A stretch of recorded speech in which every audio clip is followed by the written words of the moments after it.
All right, let's dive into the post-match analysis of Russia 1, Nigeria 1. You know, one thing that really stood out was the midfield dominance. Yeah, midfield dominance was the real story here. Now, let's talk about Frank Onyeka, also known as the Tank. Frank Onyeka, the Tank. They don't call him that for nothing, honestly. Onyeka was everywhere on that pitch, breaking up Russian plays, throwing in crucial tackles, and just sweeping up danger like it was second nature to him. His defensive intelligence, paired with this new drive going forward, makes him a true pillar in that midfield. Frank is no longer just a destroyer, he's evolving, and you can see it. I bet Chelle will surely be regretting leaving him out of those last World Cup qualifiers. For me, that's an easy rating of 8.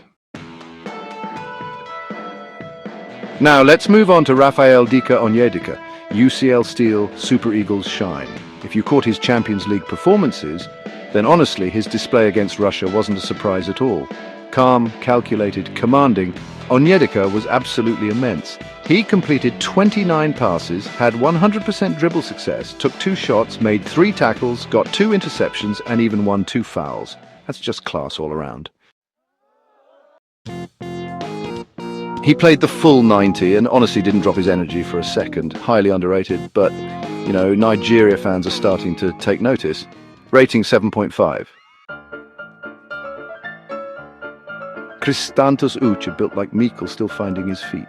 You don't become one of the top 3 most fouled players in La Liga by luck, right? Uche's strength on the ball is elite. Just ask the Russian midfield. He draws fouls the way Mikel once did, with that cool, commanding presence. That said, this wasn't his best outing, but he showed flashes of what he can offer once he settles. Rating 6.5. Fisayo Delebashiru, out of position, still made his mark. FDB registered Nigeria's only real shot on target in the first half. But you know, it was clear he wasn't in his most natural position, and that affected his link-up play and defensive support. A decent shift, but we know he has a lot more to offer on his day, rating 6.8. All right, let's talk about the forward line, yeah? This is where things really heat up for the Super Eagles. Tolu Alaze, Emmanuel Arokodare, first goal, big statement. Tolu got his debut goal for the Super Eagles, and honestly, it couldn't have come at a better time. And, you know, it wasn't just about the goal itself, it was the way he led the line, pressing hard, bullying defenders, using his physicality in such a smart way, and just constantly causing problems for that Russian backline.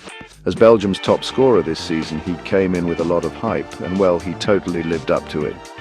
Well served, Tolu is here to stay, and rating 8. Victor Boniface, misunderstood but still giving his all. You know, Boniface gets way too much stick from fans. Against Russia, he dropped deep, linked up really well, including a key pass to FDB, and tracked back like a proper team player. He just needs that one goal to break the deadlock and honestly silence the critics. And let's not forget, Cristiano Ronaldo didn't score in his first 27 Champions League games. Boniface deserves patience, not pressure.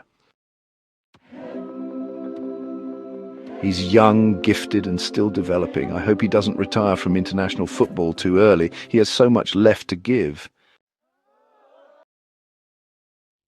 Moses' daddy Simon burnt out, but not broken. Let's be fair, Moses Simon is running on fumes. He gave everything to help Nantes escape relegation and still showed up for Nigeria.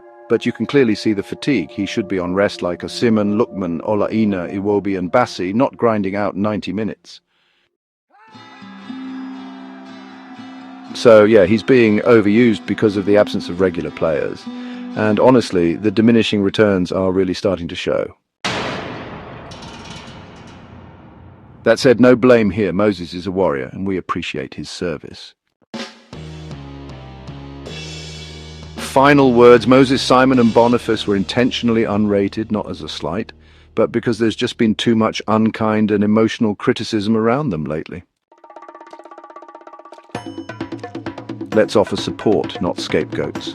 All in all, this was a solid showing from Nigeria, especially considering the absence of key names like Stanley Nwabali, Ola Aina, Calvin Bassi, Wilfred Ndidi, Alex Iwobi, Samuel Chukwueze, Victor Osimhen, and Ademola Lookman.